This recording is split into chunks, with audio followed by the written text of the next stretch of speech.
Hey y'all, it's Janine, and here's my weekly manicure. I'm calling this one Blue Diamonds. I just really love the combination of the blue and silver. With this cold weather we've had, it's put me in the mood for icy, cold wintry colors.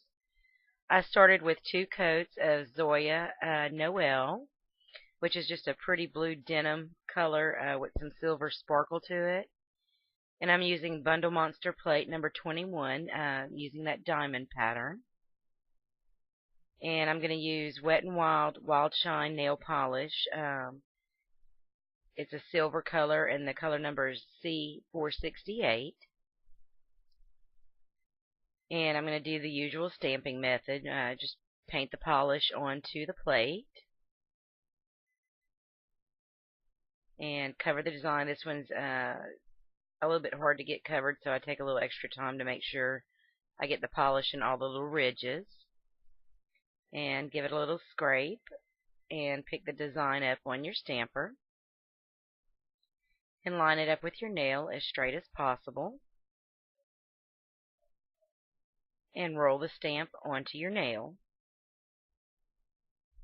You want to give it firm, even pressure, but you don't want to slide the stamper around because that would smear the design.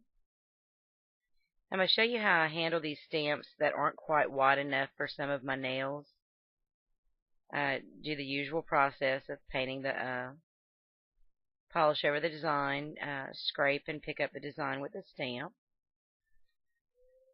And then I'm going to do my best to line the stamp up with my nail where it will be centered in the middle of my nail.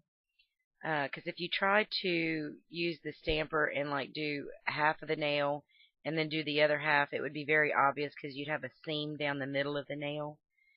And I found that this method takes a little more time because you have to basically stamp the nail 3 times, but filling in the outside edges with the stamper, you won't get it lined up perfectly or get a perfect design, but it won't be as noticeable on the outside edges as if you had split the, stamped it twice, down one half and then down the other. This is a little less noticeable when you fill the stamp in on the sides of the nail.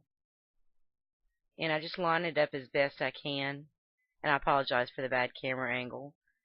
And then just stamp the outside edge, and you can see it overlaps onto my skin quite a bit, but that's okay because I get a fairly even stamp design that way.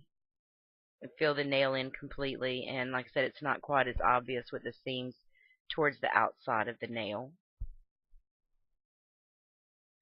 And after I've applied my clear coat, this is how I clean my cuticles up. I just take a very inexpensive eyeshadow brush. This is a dollar brush from e.l.f. And it's got a nice, see when it's wet, it has a very nice thin edge to it. And I just put a little bit of my nail polish remover in a glass container.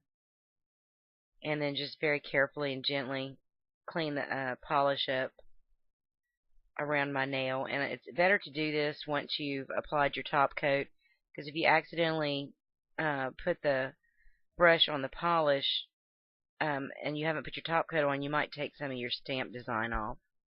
And this is better than a Q-tip because you can get in really close to the nail with this and really get a nice, sharp, cleaned up edge.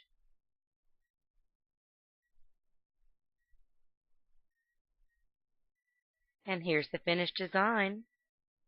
Thank you so much for watching, and I hope you have a wonderful day.